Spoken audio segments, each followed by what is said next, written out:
And welcome everyone to the CyberHub Engage podcast. My name is James Azar and I am your host. Thanks for tuning in today. And our episode today is all about GDPR. If you haven't heard about it, read about it, or seen it in the news, my guest today is going to be Tyler Johnson, and he's going to be the CEO and founder of Privops, a startup that deals with GDPR, and he's going to be kind of breaking it down to us, and I'm looking forward to our conversation. I want to thank you for tuning in. The CyberHub Engage podcast is brought to us by CyberHub Academy, and this podcast is all about cybersecurity, data privacy, data breach, in layman terms, in a conversation that talks about business and gives you some pointers. And I'm sure Tyler's going to have a bunch of really good ones once I get him here in the studio, and we're just waiting to kind of get him in here. But I wanted to start to talk a little bit about cybersecurity today and just some of the more recent headlines. So I just posted a blog on Friday at cyberhubsummit.com talking about cryptojacking, and we noticed over the weekend and last week there was a huge uptick in cryptojacking. And what's cryptojacking all about, and what does it do, and why? Well, there's a bunch of different reasons for it, but one, let's start with the fact that cryptojacking is hacking of cryptocurrencies and stealing them. So it's no different than robbing a bank, only digitally without the gunshots and the cool masks and the getaway driver and the cops chasing you, and then all the Hollywood showmanship that comes on beyond that. And cryptojacking is especially concerning because just like cash, it's untraceable. If you steal cash from a specific drawer at a bank with different serial numbers, it is harder to track than taking the stacks that serial numbers have already been entered within that heist. And last week was about around $400 million worth of cryptocurrencies that were stolen, mostly Ethereums, not as many Bitcoins, from some major wallets. And you ask yourself, what does that mean? But it goes into something I've been saying since day one of starting this podcast is everyone looks at crypto and goes, oh, it's part of the blockchain, and the blockchain is very secure and it's impossible to hack.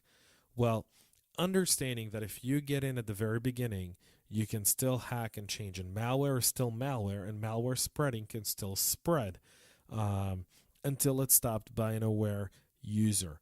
And so we take that kind of as a portion of it, but the real big news was how they did it.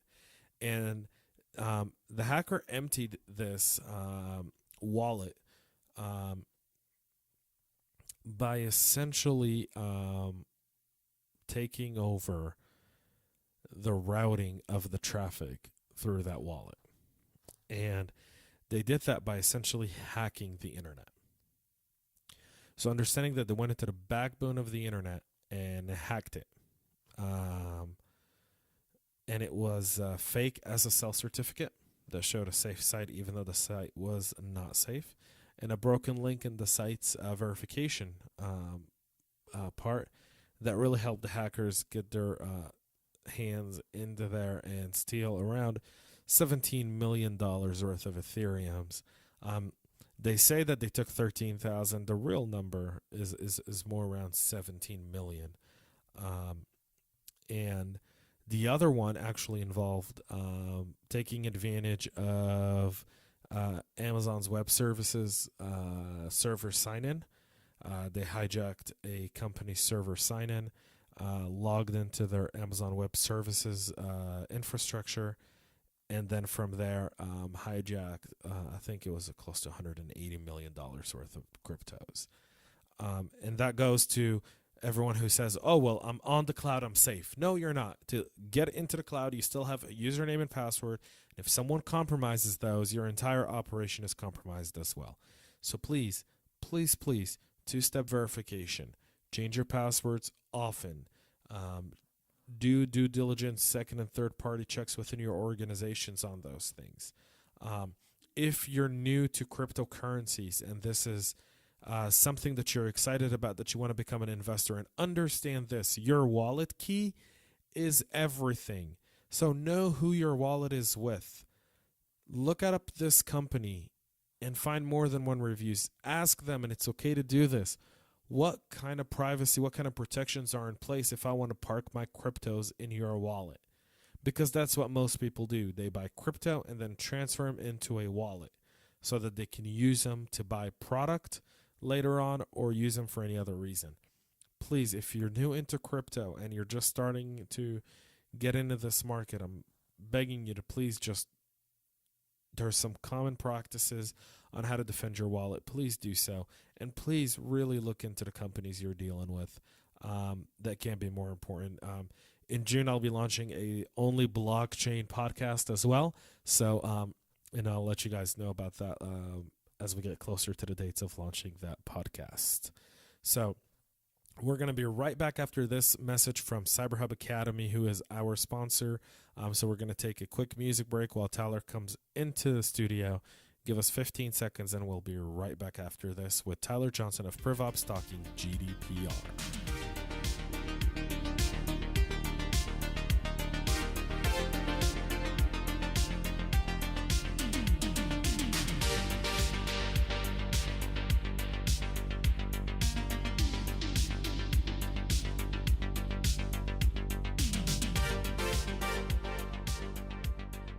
Hey everyone, and we're back to the CyberHub Engage podcast. I am now joined in the studio with Tyler Johnson. Hey Tyler. Hey James, how are you? Man, I'm living the American dream. How about yourself? All right, I'm phenomenal this afternoon. So Tyler is the founder and CEO of Privops, which is a company that specializes in GDPR, right? Yeah, that's right. That's right. We're based out of the Georgia Tech Incubator, the ATDC, down in Midtown, Synergy Square, and we've got a platform that is a software development integration data governance framework that is designed to help companies keep track and control data no matter where it is. So if you're joining us and this is the first time you hear GDPR, what is GDPR? I mean, if it's your first time hearing it, I mean, you've been in a coma for like a year.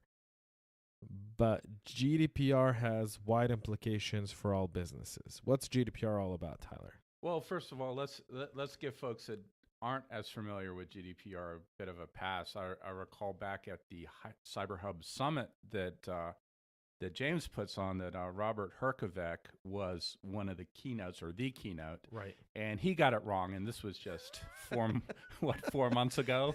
What this did he was call it? This was November, yeah. GPDR? GDP, yeah. I mean, but it's just the letters. It's did he get the letters wrong? But yeah, he got the letters wrong. But he had a rough day that day. Yeah. I mean, the night before he was having problems with, his ex, and it was part of the Me Too campaign. Yeah. He had a very rough Well, that'll night. definitely get you off track. Yeah, he had a very rough night. Definitely get you off track.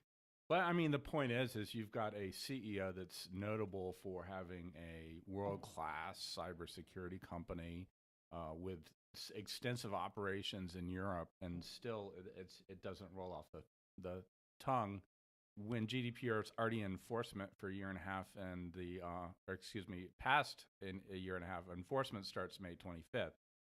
So, it's a new thing, and a lot of people don't really understand what it is, and there's a lot of case law that needs to be established, and this is, a lot of folks, especially those in Europe, think that, because they've had to contend with data protection regulations in Germany, Spain, Italy, France. etc., that GDPR isn't really anything new. Well, the reality is there's not much in the law that is new in terms of data protection that wasn't represented somewhere in one of the 28 member states of the EU.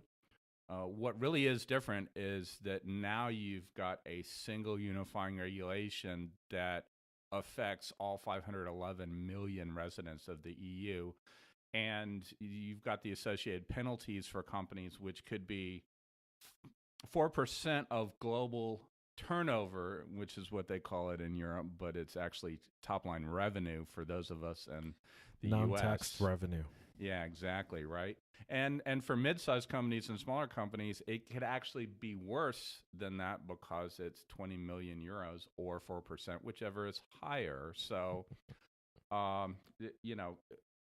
trust the Europeans to create a regressive penalty structure, as it were.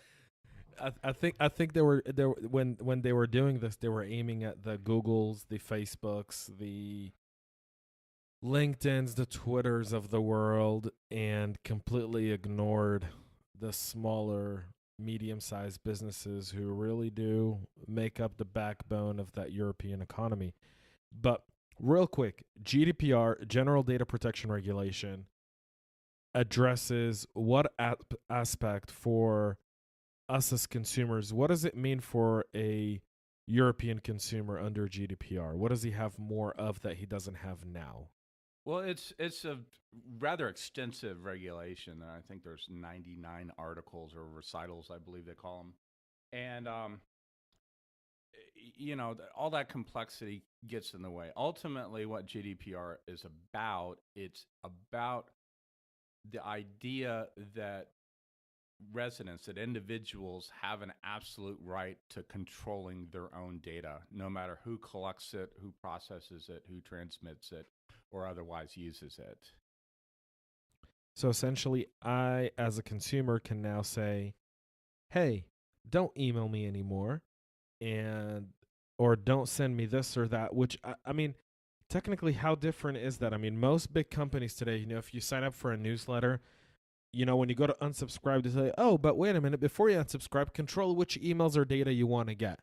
So is it a real big difference in terms, how does it impact, some of those bigger companies that really already have some of that in play because they still want to keep in touch with you some way or another before even GDPR was thought of? I mean, I can go back 5 years and remember, manage your preferences on different email structures. Well, it extends well beyond email, for one thing.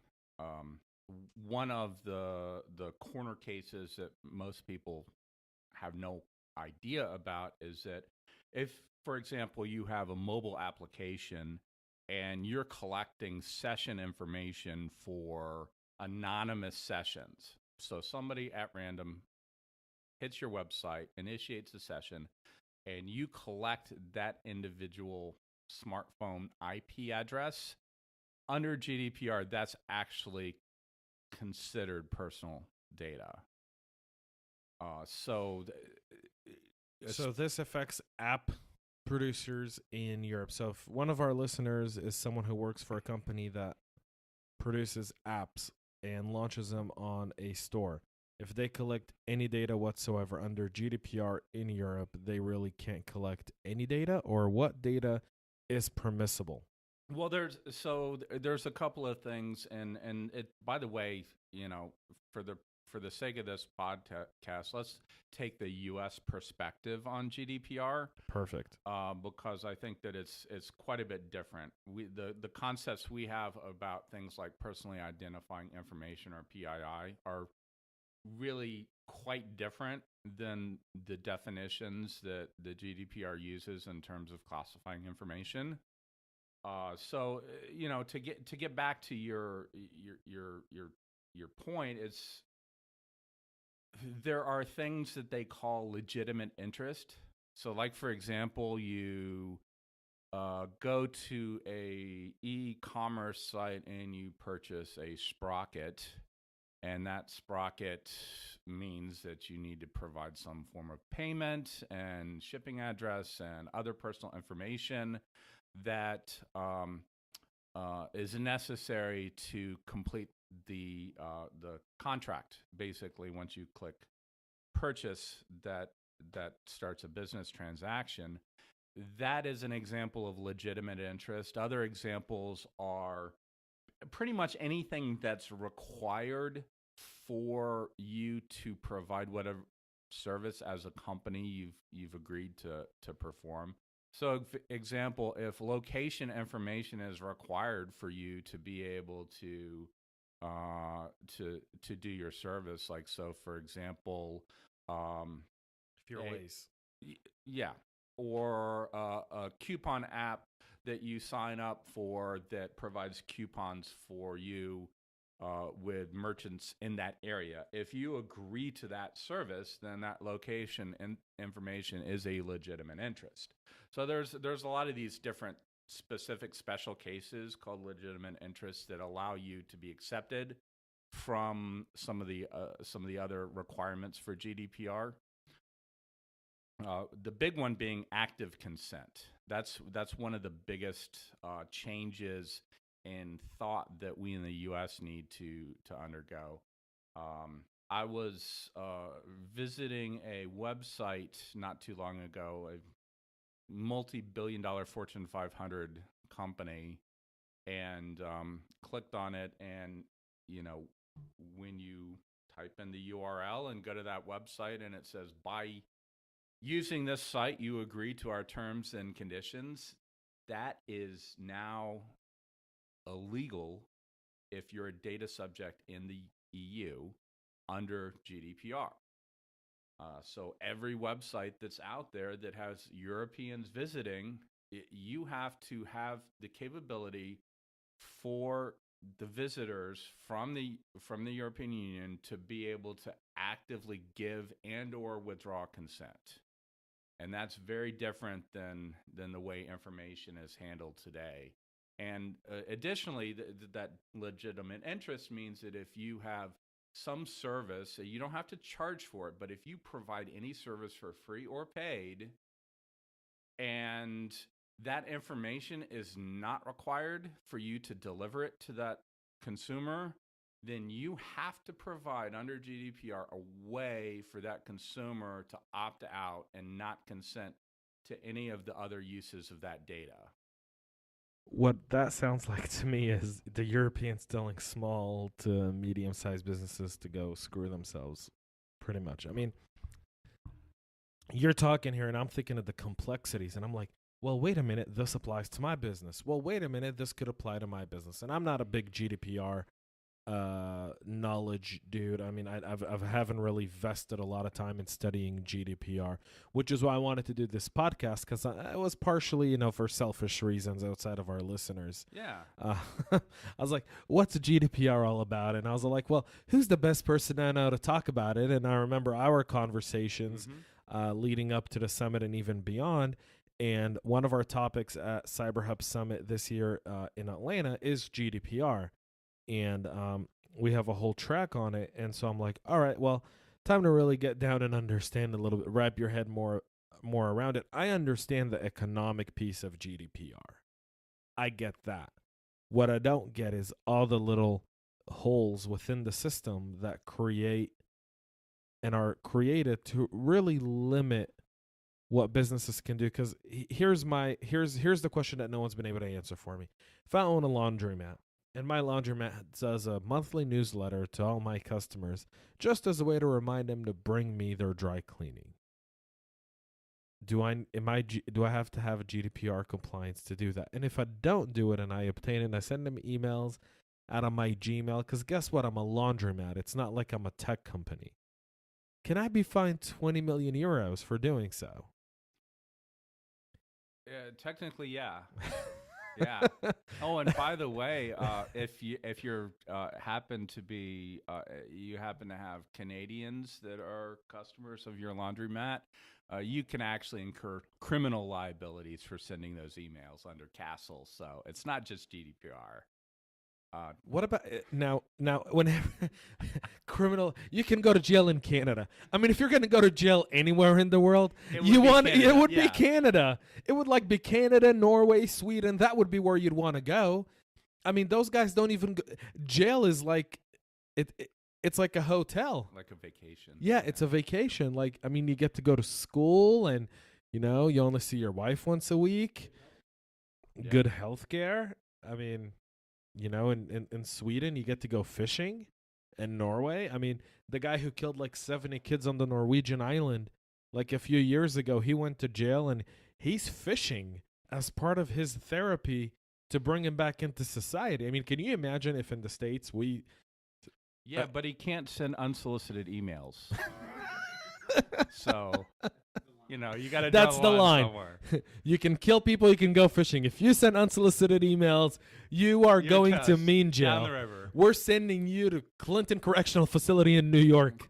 Guantanamo Bay for GDPR offenders. Yes. We have a GDPR jail or castle in Canada, right? Well, it's a global thing. I think. I mean, but yeah, Tyler, real quick to cut you off, but GDPR can also impact a U.S.-based company just doing business in Europe. But if it has someone that comes from Canada to sign up and it's not GDPR compliant, it can technically still get fined by GDPR, correct? No. So GDPR is about it's residency. So if they call it a data subject, but that is basically anyone that resides and has a residency in one of the 28 member states of the EU. So I'm CyberHub Summit. Mm-hmm. All right, and let's take CyberHub Summit for example. And I have a client who comes to my website from England. Well, forget England. They're Brexit. The GDPR won't apply to them. Well, so the UK has said that that they are going to adopt GDPR, not GDPR-like regulation, but they're going to actually adopt the GDPR itself, even though they're exiting. Suckers.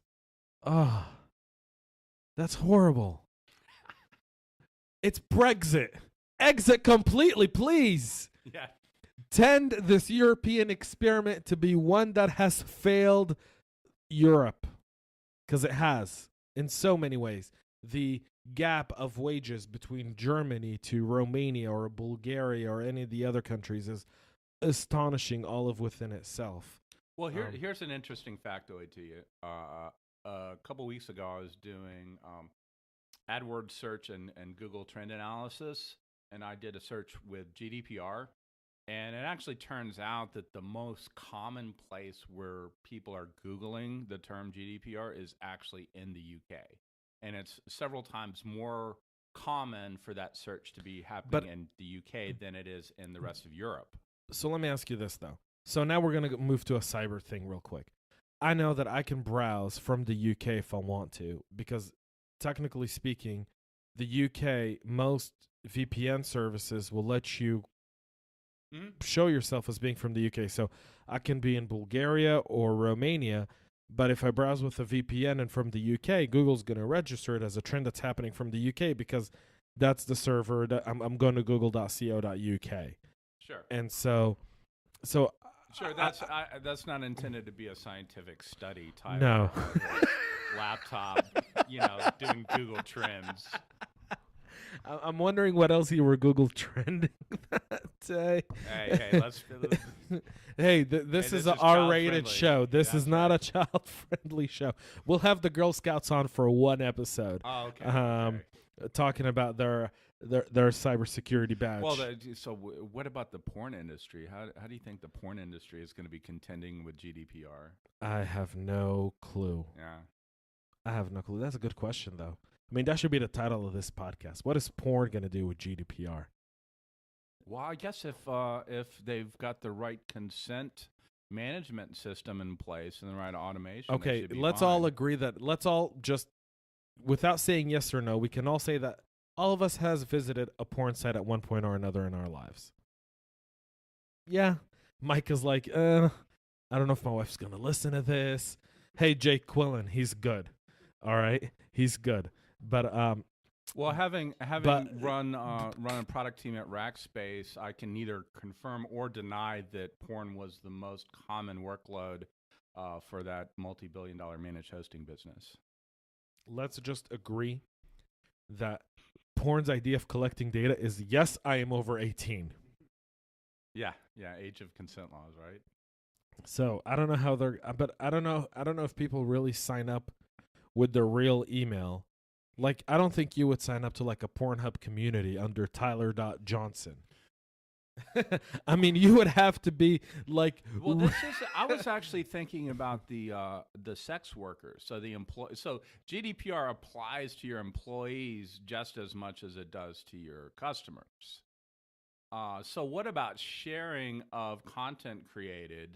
Under GDPR, if you're an employee of a company and you leave that company You have a right to go to that company and say, I want you to delete all of my my personally identifying information, any sensitive information that you have on me. Well, at CyberHub, we do that automatically when you leave. Yeah. Well, hackers can't hack what doesn't exist, right? But let's just agree that when you delete something, it's not like it disappears. It just goes somewhere else within your network that if you don't cache it, is still there. That's another good point about GDPR is it applies to all of the backups and archive copies of everything as well. So how many companies do you know, by show of hands here, how many companies actually have the ability to go scrub customer records from archive copies of databases? I think that's like 0. Maybe, maybe 1. I think that sounds like one of those where in order for companies to be compliant, they're going to have to hire, outsource, or do so many more things in order to be compliant with GDPR. Who audits GDPR anyways? Well, so there's 2 methods. One is somebody files a complaint. So let's say that you're Monsanto, right? Right. And some radical anti-GMO company in Europe, because we know there aren't any of those in Europe, obviously. Not at all. Right. They decide to launch a DDoS style or denial of service style attack using GDPR regulations, where they have all of their members go to the Monsanto website and then file complaints after they do right to be forgotten requests. Right, so that's kind of a possibility out there, is that these could be used as both competitive weapons and by certain advocacy groups with an agenda for good or bad purposes. And so that's a real interesting case that we are likely to see happen probably this year. I think we'll probably see the first case of that kind of activity under GDPR happen in the first 6 months of enforcement. So I was talking to someone who is also calls himself a GDPR expert, although I don't think he's the same comprehension that you have on it, Tyler. And one of the things we keep hearing again and again and again in terms of GDPR is, well, if you're a US-based business, even if you have no representation in Europe, GDPR still applies to you if you have residents of the EU as your clients. That's correct. If you are collecting, transmitting, or processing data that is personal data of data subjects, which under the law is any of the 511 million European residents, then you are subject to the law. How are they going to enforce a 20 million euro fine on a U.S. company? Yeah, that seems like a challenge, doesn't it? It seems like because technically the EU has no jurisdiction on a U.S.-based company. So their best idea is to try to get EU laws accepted by a U.S. court. Well, that's next week you should have one of the lawyers on, because this kind of gets to the legalese of it. My understanding of that, though, is that there are under trade law, there are devices in the trade law that allow for bilateral law enforcement. So the idea is that if the EU data subject is in Paris and visits your website and you collect that information, the location where that collection happened was actually in Paris. So it happens at the point of where the end user of the transaction or session or whatever it may be resides. Now, so we saw I assume you saw the recent regulation where they agreed to streamline some of those rules around e-discovery. There was a case with Microsoft where where the Department of Justice was trying to get Microsoft information off of servers that happened to be in Ireland. And like I said, I'm not a lawyer, but just because you're a U.S. company and you don't have any employees or buildings in Europe doesn't mean that there aren't enforcement mechanisms. That also doesn't mean that, is the effort required for them to go after you so much that it provides some sort of risk mitigation. That's certainly likely, but again, not a lawyer. Don't construe this as legal advice. So the thing here is, Tyler says, in layman terms, really, that there in trade clause between the U.S. and EU, there are some rules and different things that tell you whether or not you can or can't obtain specific information, and how laws are enforced between the EU and the US when it comes to trade laws. So technically, the EU could still really hold your company to some sort of penalty and try to enforce it here, although I would love to be the lawyers that are going to argue that case. I mean, I would love to be in the courtroom, and I'm sure that case is going to come on sooner rather than later. Yeah, I mean, absolutely. it's one of those things where I think I told someone that I think on May 30th, so today's April 30th, I think a month from today, we will see fines being issued by the EU immediately with enforcement of companies that aren't in enforcement, to set the tone. Because the only way this is going to get taken serious is if they do that. Otherwise, it just becomes a bureaucratic bullshit. Yeah, so we're just now starting to see some, like CNIL, which is the Data Protection Authority for France. They sent a notice out to an local energy company. I forget the name of it. If you follow me on Twitter at Tyler_J_J, I actually posted a link to that article. But the point is that what they said was, smart meters, you have to go out and get consent from all of the people that use your smart meters, again, because you're using that information for things that are over and above what you originally said. And what they said is that you have like 2 months to comply with this, and if you do comply with this, then we won't penalize you. So yeah, enforcement doesn't start till the 25th, but companies are starting to get those notices. Facebook, of course, is the obvious one where that's because of the Cambridge privacy breach. I've said it before on the show. I'll say it again. Facebook was not a data breach. Some people want to call it a data breach.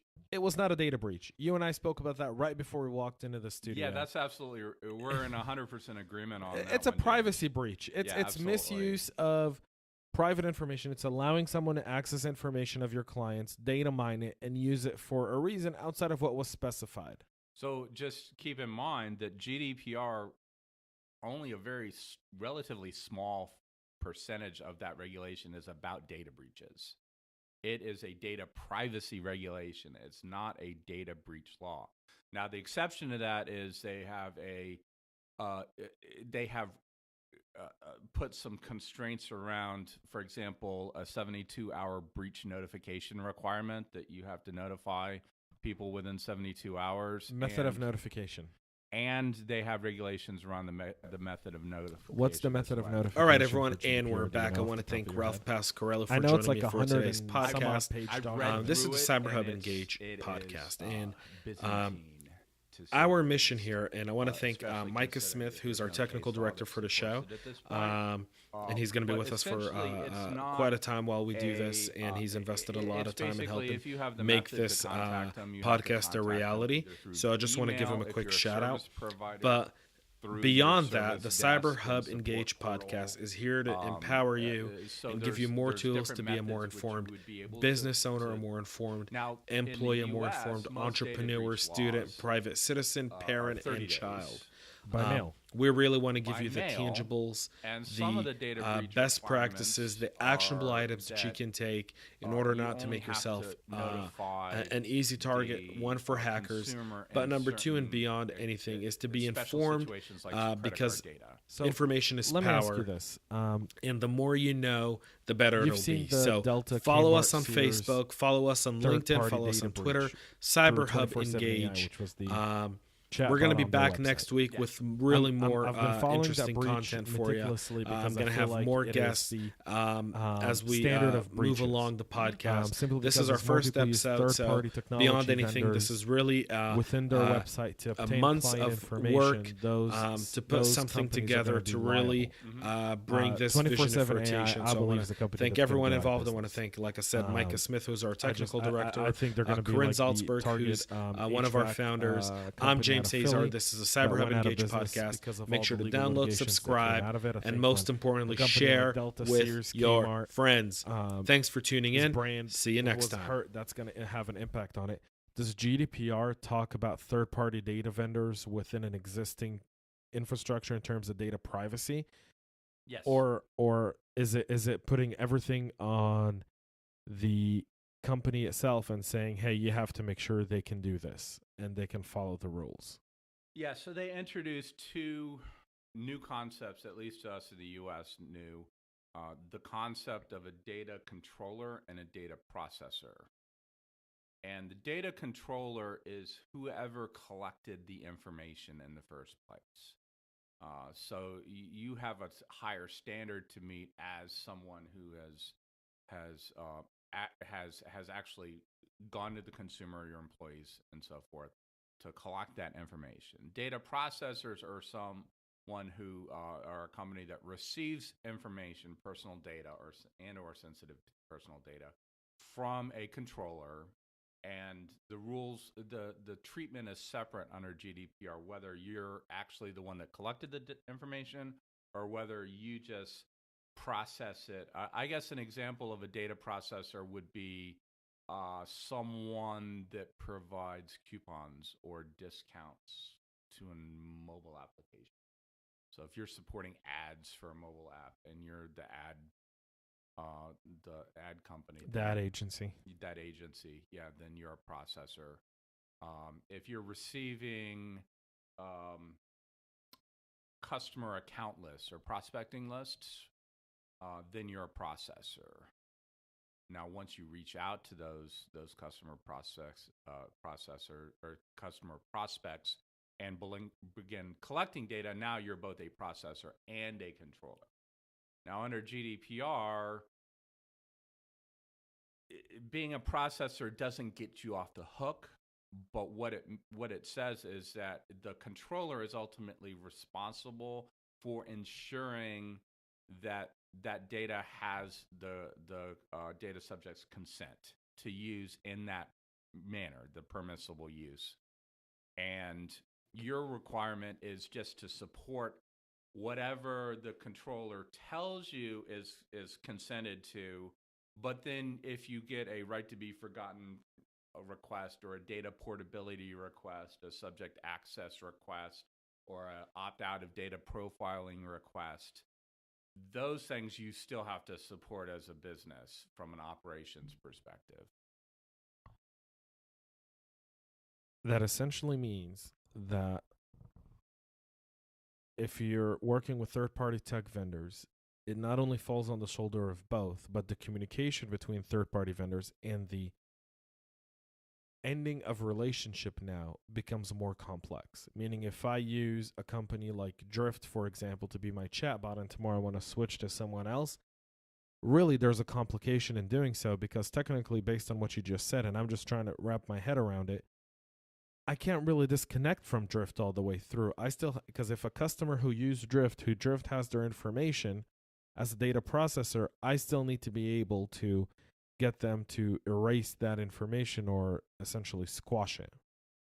Well, so if as a consumer, you would go to Drift and you would say, I want you to delete all my data. But most of the time you wouldn't know you're using Drift. So, I mean, when you were on Delta's website, so what happened with Delta was if you ever go to book a flight on Delta's website and you spend a lot of time looking at the booking screen, a nice little chat box will come say, hey, talk to an agent. So you're not really talking to an agent, FYI, if you're listening to this. You're really talking to a very smart AI robot. You're going to love this. You're going to love this answer. So I know where you're going. So as a consumer, you wouldn't know who Drift was. Right. I mean, so I have you no would idea. go It's to Delta. Delta, and you would say, Delta, I want you to delete all of my information. Right. And so Delta not only has to delete all of your information in their systems, they have to go to all the third parties that they've transmitted your information to and tell them to delete the data as well. Which brings my point to that if Delta left Drift, now Delta, I wonder who's going to have to make that awkward conversation. It's like calling your ex about something, you know, when you're done, it's like, hey, you know, John? Yeah, well, John asked us to delete his data. Could you do me a solid and just delete his data too? I mean, so again, no case law. So speculation on steroids right now on my part. But what I would say is that when you leave Drift, that part of the contractual requirement is Drift has to delete all of the extant customer records that you transmitted them. See, and this is where it's no longer a permitted use, right? But this is where I have a problem with GDPR, and I think this brings us to the core of what I wanted to talk to you about. Its impact on business, even though, like you said, there's no case law yet. It hasn't been enforced yet. We still have a month to enforcement, right? But now here we go, right? I'm a startup. I'm in Europe. I mean, I feel like now I got to contend with GDPR on top of all the other challenges that I have, which are funding, market positioning, development, acquiring and going through all the things that I mean, you know this, Tyler. I'm sorry. I just hit our mic stand here real hard. That's going to pop in your ears. So if you're listening in the car, there, James, I am. Well, because I have a thing about business, and I lived in Europe for about 6 years, and I did a lot of business in Europe, and I know the European way of doing business.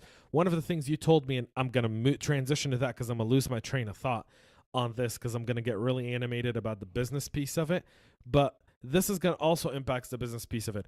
If you experience a data privacy breach in Europe and you're the data privacy manager, you technically can't get fired for it. Yeah, that's what it says.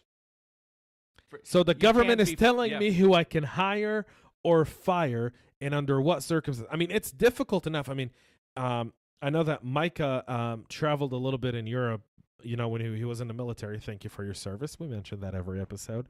But he was in the Air Force, so don't get thinking more about that than just to realize he was in the Air Force. Hey, my brother-in-law was Air Force. So. Yeah. Air Force, you know, the guys who have pancakes for breakfast every morning.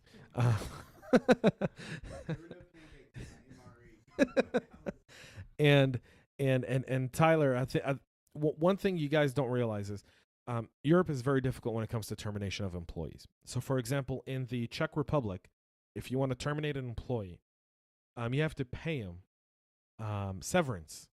After a year, a month of severance for every year he's worked for you, regardless of the reason you fired him.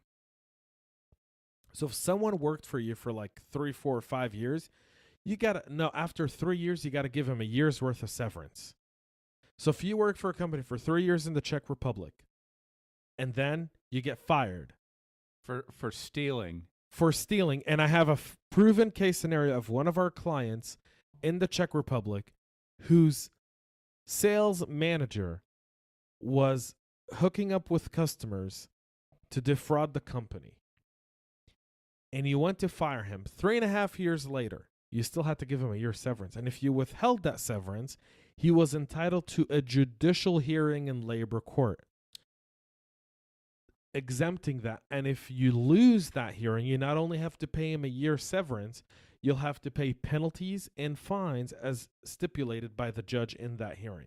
So understanding why Europe is an economical mess is understanding that they are not business friendly, which brings me to this point of GDPR. Well, we could do a whole small, medium-sized business friendly. Yeah, we could do a whole session on that. I mean, you look at the growth rates in venture capital in China versus, I mean, China invests significantly more. They've got significantly more invested from VCs now than Europe does.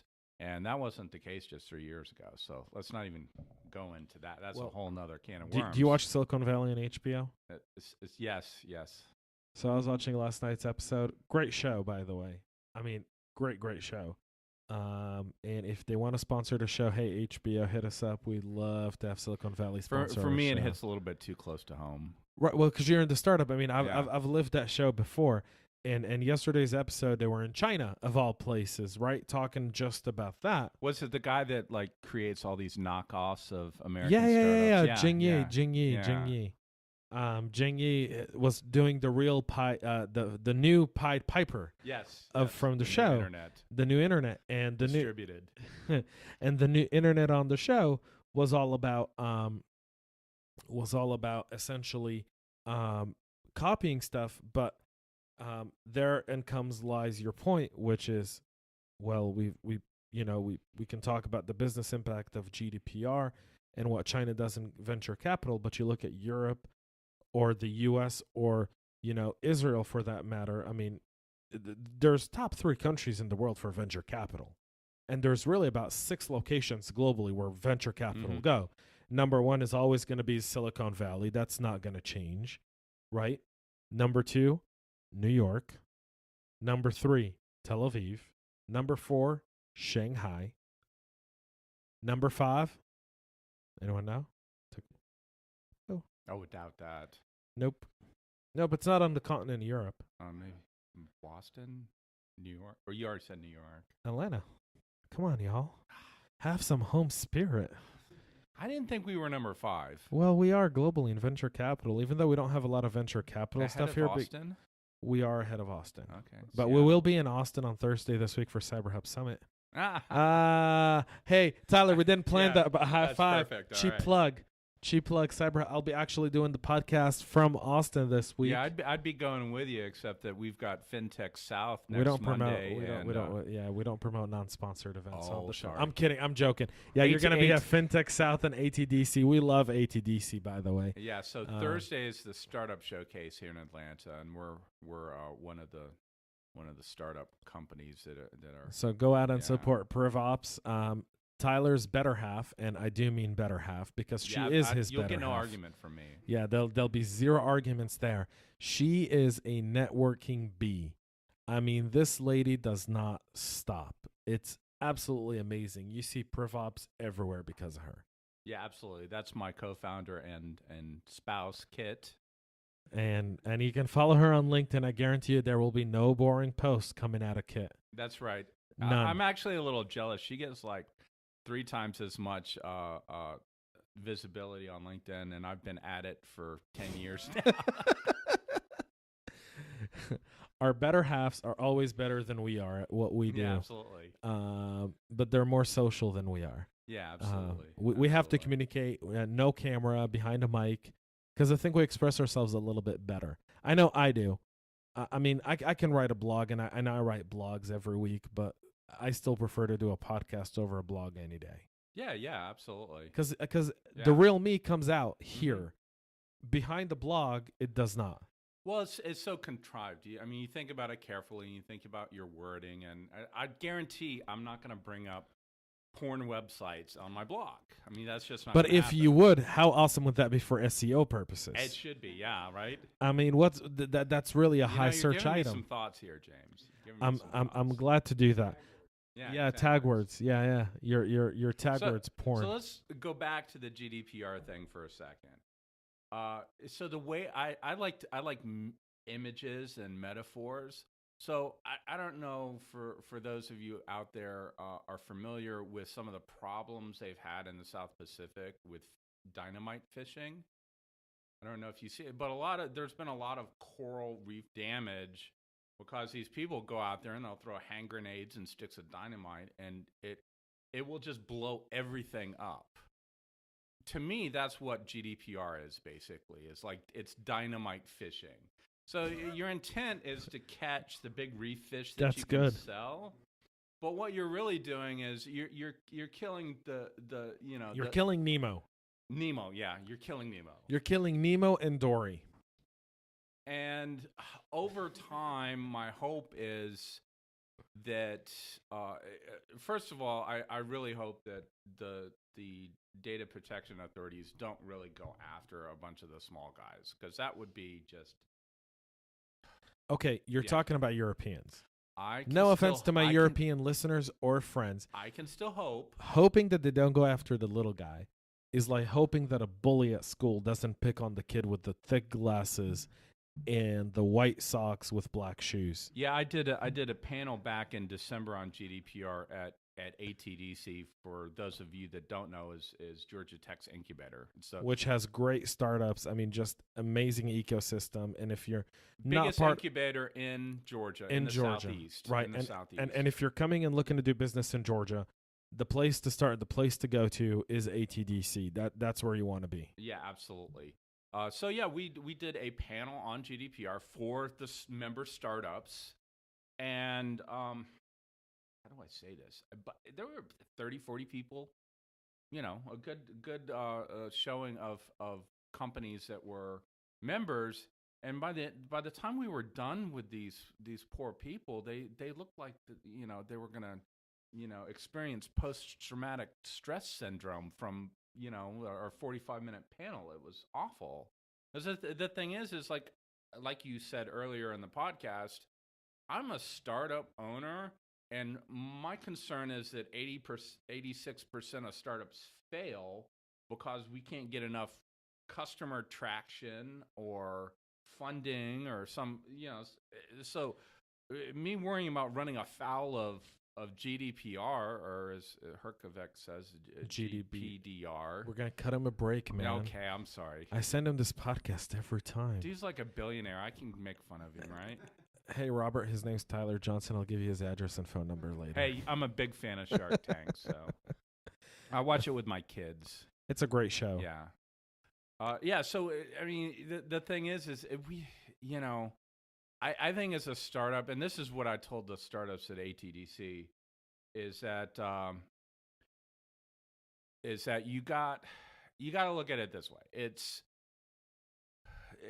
Your risk is of not existing as a company, and as long as your business model isn't like directly in opposition to GDPR, like if your business model is to like scrape private data from a bunch of websites and then monetize that, and something like that, then try to do the best that you can, like putting up privacy notices that you run through your legal counsel, and you check the box saying there's active consent, and a couple of other simple things that you can do that aren't really heavy lifting.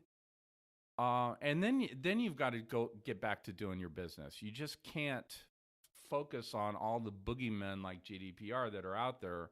Otherwise, you're just not going to be focused on what you really got to do. These are some great tips from Tyler right there. And if you missed that, go back and listen to the last minute, because really, as a small business owner, that's key. Is to focus on what your business is and not on, following a European regulation that may or may not impact you, because really you're going to have to unsubscribe all of Europe. That's 511 million residents from your website. That's 511 million people that could be interested in your product or service. And you can't be like Facebook and hire 700 engineers to deal with GDPR. Or Google. Or Amazon. Or whoever. Yeah. Yeah, I mean, it's just... And so, Tyler, this has been awesome. We're just slightly running out of time, aren't we, Micah? Yeah, we're a bit over time here, but this has been so much fun. Tyler, thanks for coming. Tyler Johnson from Privops. Well, James, thanks for having me. This has been a blast. I've really enjoyed it, and hope we can do it again soon. Oh, we will. We're going to do this again in exactly a month. I'm going to bring Tyler back on, but he's going to come with his better half next time. And we're going to talk about GDPR a little bit more. I'm kidding about your better half. You're funner alone, actually. Certainly more irreverent. Yes, indeed. Also, next time we'll do this a little bit later in the afternoon so we can have a whiskey, because that always works. Yeah. Oh, wow. We are in the South. We should have some bourbon and whiskey. That's right. In every one of these social gatherings. Mm-hmm. And this is a social gathering. Tyler, thanks for coming in. If you're listening, we'll be right back after this break from our sponsor.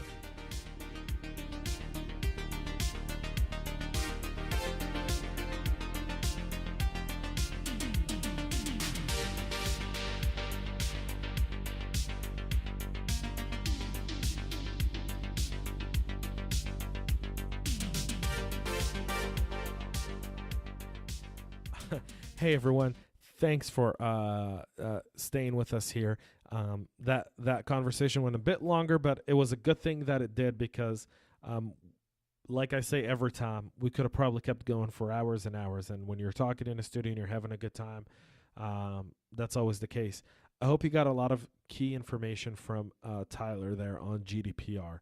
And if you're a new and upcoming company, you work in a startup, and make sure your boss listens to this podcast, not because I want more people to listen to what I do, but because I really think it helps them kind of wrap their heads around it.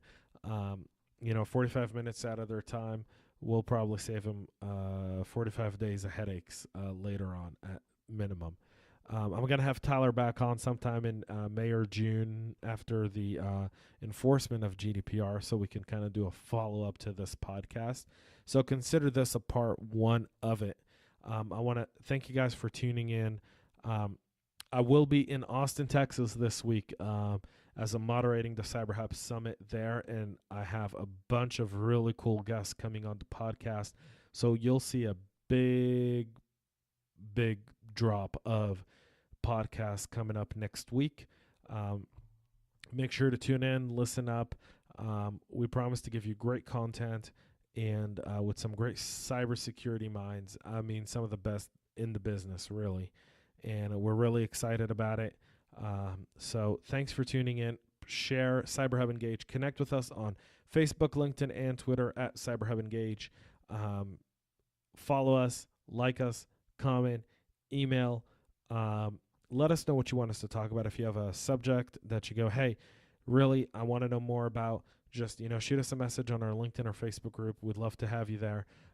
Otherwise, thanks for tuning in. Please download the podcast and subscribe to it. Hit subscribe now in iTunes and Google Play, please. And without further ado, thanks for tuning in. My name is James Azar, and this is the CyberHub Engage podcast.